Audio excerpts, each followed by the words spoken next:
In the headlines tonight, the Kai-Tak Stadium will host the rugby competition as the first test event on Sunday, paving the way for the Hong Kong Sevens in March.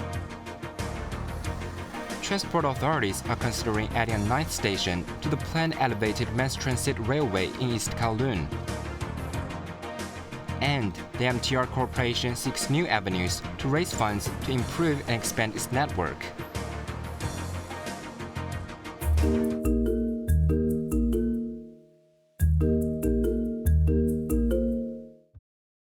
The main stadium of Kai-Tak Sports Park will host a rugby competition this Sunday, marking its inaugural test event ahead of the highly anticipated Hong Kong Sevens in March. The exciting match will conclude the University Sports Federation of Hong Kong's Rugby Sevens tournament, featuring a robust lineup of 17 men's and women's teams. With a capacity for 50,000 spectators, the stadium is primed and ready for both players and fans alike. Entering the well-decorated reception hall, the brand-new stadium showcases its freshly laid turf, a rugby goalpost positioned at the center, and pristine seats and booths awaiting spectators. A special celebration area is designated behind the south stand, offering fans a chance to revel while enjoying stunning views of Victoria Harbour. One of the stadium's standout features is its retractable roof. Designed to shield against bad weather or loud concerts, as noted by Sports Commissioner George Tsui, Seoul anticipated around 10,000 spectators for the test event, which will be the first of many to come. As fans gear up for the day, they should note that certain items are prohibited, including large umbrellas and outside food or drinks. As stated by Se Cui Yan, commander of Sao Mau Ping Police District. But no need to worry, the venue will offer a delightful array of options, such as hot dogs, burgers, and beverages, available at on-site stalls and bars. Authorities also recommend taking the MTR to either Song Wong Toy Station or Kai-Tak Station, with a leisurely 10-minute walk to the stadium. Regular MTR services will operate, with additional trains available if necessary. Quentin Yang, Cable News.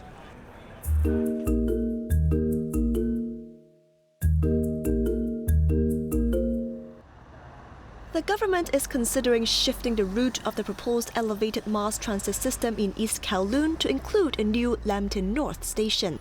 Officials had previously announced that the system will run from Choi Hung East to Yau Tong East and is expected to be completed in 2033.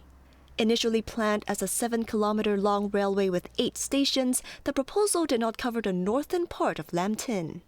Transport Chief Mabel Chan disclosed in a newspaper interview that authorities are exploring the possibility of altering the route, as the original Lam Tin to Yau Tong route would involve extensive excavation through mountains and rocks to construct a tunnel, incurring substantial costs.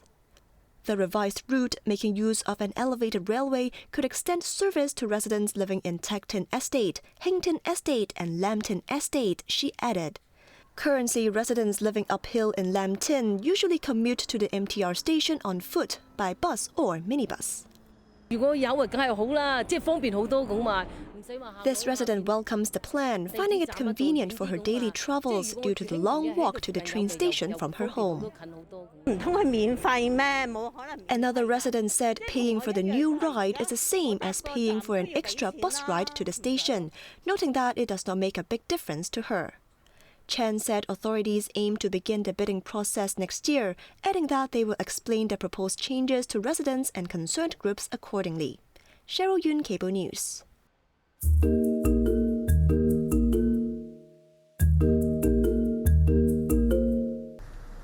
Police have arrested a woman and are hunting for a man in connection to a murder case in which a man was slashed in the back and died last night at a housing estate in Tuen Mun.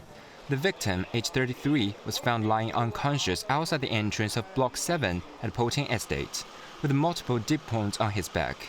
He was taken to Tuen Mun Hospital, where he was pronounced dead. Police received reports at around 10 p.m. and cordoned off the area to look for the attacker, who they believe to have hidden in the lower floors of the building, as well as for the murder weapon.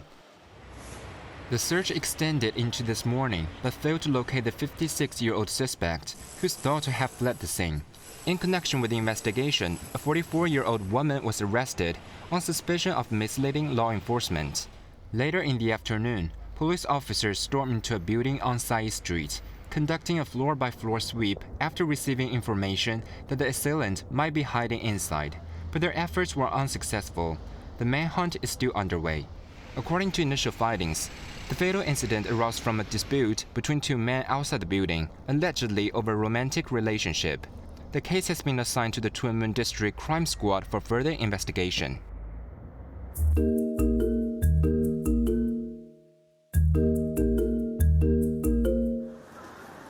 A lawmaker has suggested that the Department of Health should introduce a waitlist system for the new online registration of public dental clinics to make up for no-shows. Starting this Monday, those with a toothache must go through the online ballot system to grab a spot for the following day. In the initial 2 days of operation under the new system, out of 151 available slots, 40 went unused, with a notable number being elderly aged 65 or older. 竟然呢，我哋而家暫時係冇制度呢，係有後補補償嘅。 Taking to the airwaves, lawmaker Rebecca Chan said a major concern with the current system is the absence of a waitlist mechanism, adding that those who secured a spot also lack a cancellation option. She emphasized that people missing appointments could have valid reasons and should not face penalties. She proposed that patients who secured a spot should arrive at the clinic an hour early so that clinic staff can reach out to the waitlisted to fill any vacancies. Speaking on the same radio program, Ng Chun-yu, Chun Wan District Councillor, said that on top of SMS notifications, staff could leave voicemails and make at least 2 phone calls to notify the elderly about their allocated spot. He explained that some older patients may not be familiar with text messages and could overlook the notification, adding that those who fail to respond to the phone calls may indicate a higher chance of missing their appointments.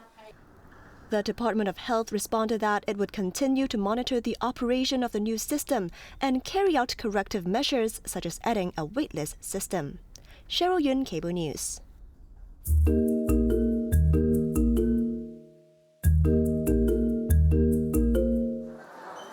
The impacts of heading North Boon and the rise of online shopping have been emerging in some specific retail sectors in the city.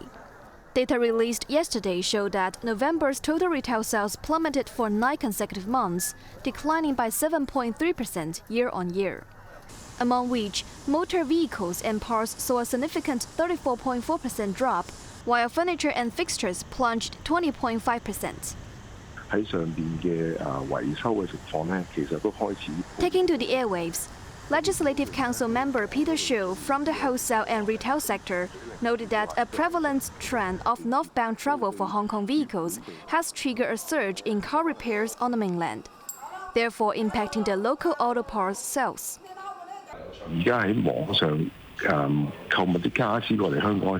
also said it has become more common for residents to order furniture online, urging local furniture retailers to enhance their product quality and offer reasonable prices. He added that some furniture dealers worry that when mainland furnitures arrive in the city, they might be installed by illegal workers, and this would directly impact employment and the furniture market in Hong Kong.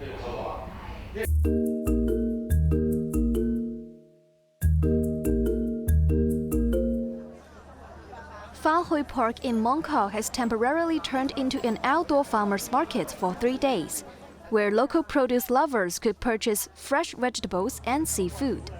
The Farm Fest 2025, jointly organized by Agriculture, Fisheries and Conservation Departments, the Vegetable Marketing Organization and the Fish Marketing Organization, featured 420 stalls, among which over 220 offered an array of local produce for sale, like organic sweet potatoes, cherry tomatoes, and oysters.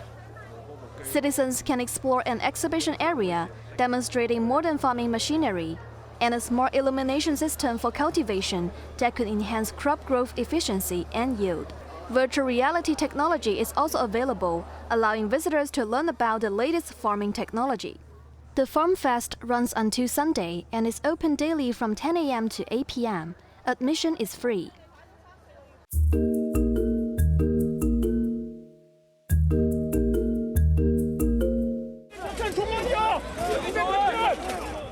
Authorities in South Korea had to call off an attempt to arrest the country's impeached President Yoon Suk-yeol after a tense standoff with his security team.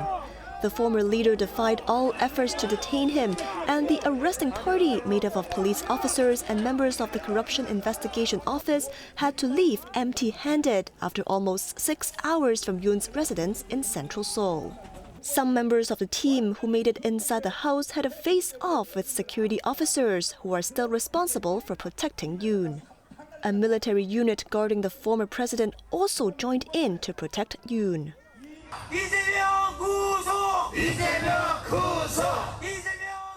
Outside the residence, a large group of pro-Yoon protesters waved South Korean and US flags, vowing to protect him. Political turmoil has gripped the East Asian nation since early last month when 64-year-old Yoon declared martial law while in office.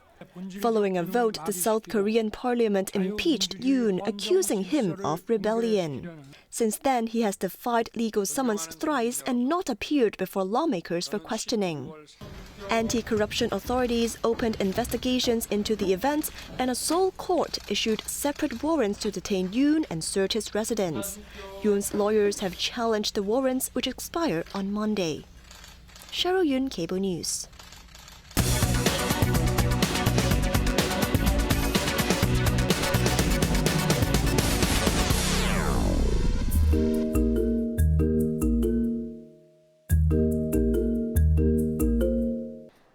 MTR Corporation, the city's sole rail service operator, is considering to issue bonds, sell or collateralize its shopping mall assets to raise money for multiple upcoming railway projects, according to sources. The rail operator is expected to complete new railway projects, including the Tuen South Extension and Tongchong Line Extension between 2027 to 2034, with an estimated investment of $100 billion. Taking into account the renewal and maintenance of railway assets, its expenditure will likely exceed $160 billion. If taking into account the Northern Link and the western section of the South Island Line, which are still under study, the investments may even exceed $200 billion. As the rail operator's cash income could probably not cope with the huge investment due to the recent unsatisfactory land tenders. It will consider the issuance of 30-year long-term bonds and will not rule out selling or mortgaging its shopping malls or properties to cash in. MTR will also study how to reduce waste through the introduction of new technology and more precise replacement of old equipment. Sources said it was yet to confirm what option to be adopted, and it was possible that it would take a combination approach at appropriate time.